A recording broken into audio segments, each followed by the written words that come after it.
नमस्कार दोस्तों। इंडिया और कनाडा के बीच में जो अभी इश्यू चल रहा है ना, इस इश्यू में अब यूएसए ने अपनी टांग लड़ाई है, यूएसए इसमें इन्वॉल्व हुआ है।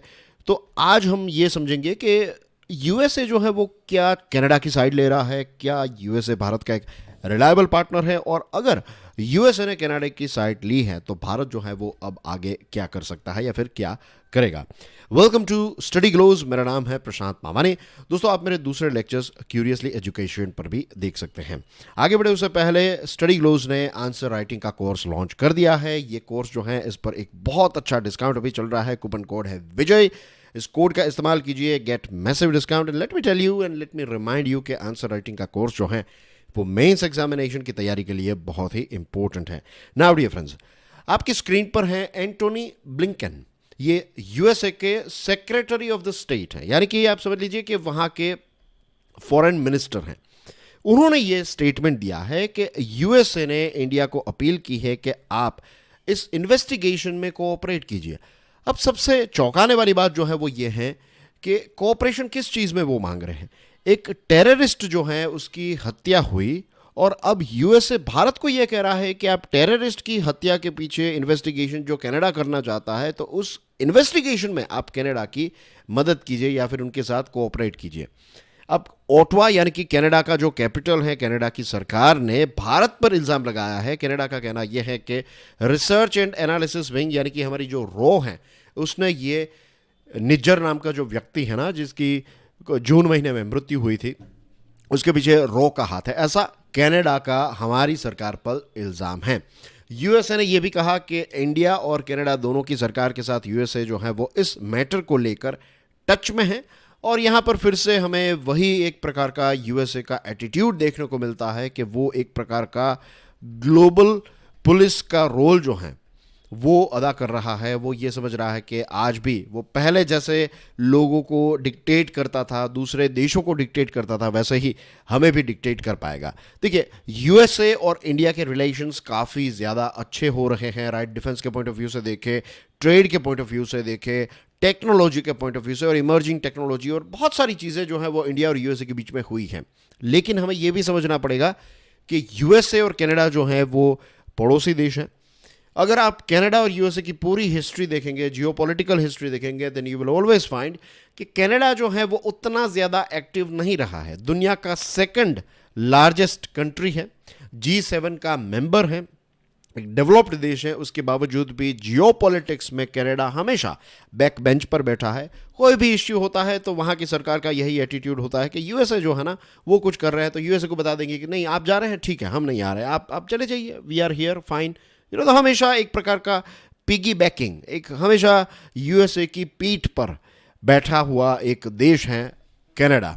और हमेशा से यूएसए ने कनाडा की मदद की है क्योंकि दोनों बहुत ही पुराने मित्र देश हैं, पड़ोसी देश हैं। तो हमें यह भी चीज़ ध्यान में रखनी पड़ेगी कि अगर कनाडा और इंडिया के बीच में कुछ होता है तो यूएसए जो है वो कनाडा की साइड भी ले सकता है। और यहाँ पर यही चीज़ जो है वो नज़र आ रही है। ब्लिंकन साहब जो हैं उन्होंने ये स्टेटमेंट दिया और ये स्टेटमेंट जो है ये स्टेटमेंट बराबर नहीं है from India's point of view. उन्होंने क्या कहा कि USA takes transnational repression seriously. शायद आपको पता ना हो कि ट्रांसनेशनल रिप्रेशन का मतलब क्या होता है, तो let me define it. Transnational repression का मतलब ये होता है कि जब कोई ऑथोरिटेरियन गवर्नमेंट, जब कोई एक तानाशाही वाली सरकार जो होती है वो अपने ही सिटीजन्स जो दूसरे देशों में रहते हैं उनको टारगेट करती है, राइट। उनकी हत्या करना, उनको किडनैप कर लेना, उनको धमकाना, उनको मारना, इस प्रकार की एक्टिविटीज़ जब एक तानाशाही सरकार करती है तो इसको कहते हैं ट्रांसनेशनल रिप्रेशन, राइट। कि ये किसी दूसरे देश में अपने सिटीजन्स या फिर डायस्पोरा को परेशान करने की बात है। तो सबसे पहला प्रश्न तो ये उठता है कि यहाँ पर ट्रांसनेशनल रिप्रेशन का इस्तेमाल किया है। एक तरफ जब इंडिया और यूएसए के बीच में जब मीटिंग्स होती हैं तब वो वही कहते हैं कि मीन्स डॉक्यूमेंट्स, ऑफिशियल डॉक्यूमेंट्स ये कहते हैं कि दुनिया की सबसे पुरानी democracy that is of course USA और दुनिया की सबसे बड़ी डेमोक्रेसी दैट इज़ इंडिया, इन दोनों के बीच में डिस्कशन हो रही है, बातचीत हो रही है।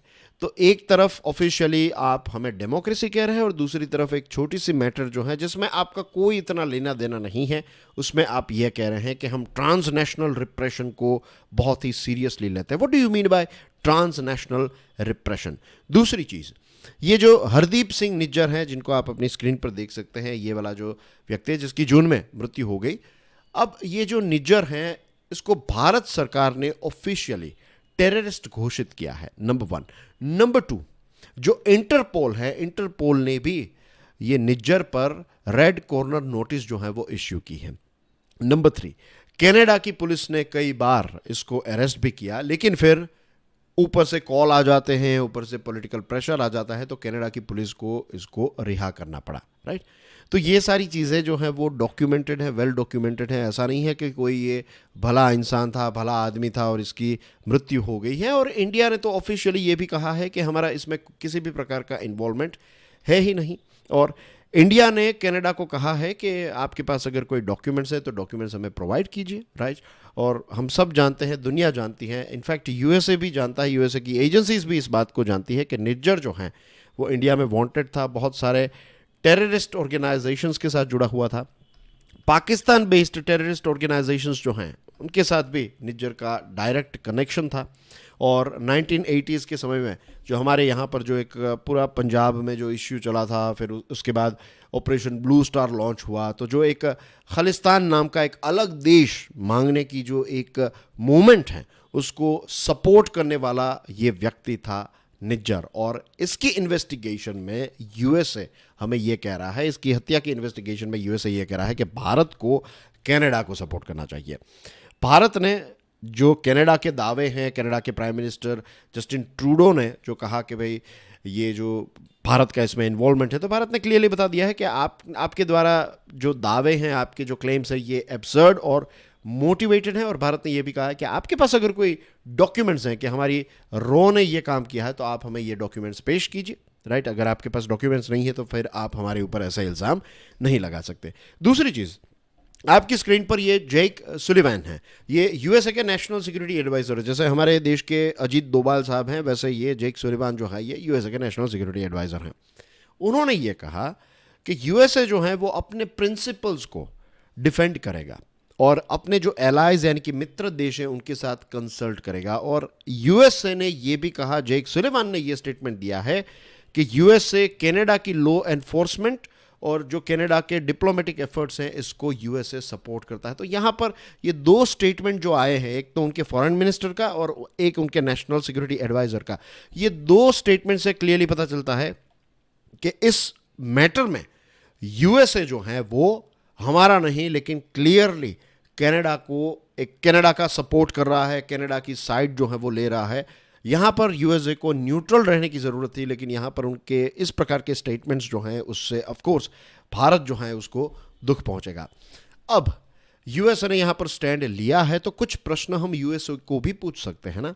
सबसे पहली बात तो ये है कि यूएसए की यहाँ पर मॉरल अथॉरिटी जो है वो क्या है, right. Moral authority of USA के इतिहास को देखेंगे तो कुछ यहाँ पर मैं नाम आपको दूँ तो एक तो है इराक है, लिबिया है, बहुत सारे ऐसे देश हैं, पाकिस्तान, फिर Vietnam, right. There are so many countries जहाँ पर यूएसए जो है उसने दखल अंदाजी की है, उनके डोमेस्टिक पॉलिटिक्स में दखल अंदाजी की है।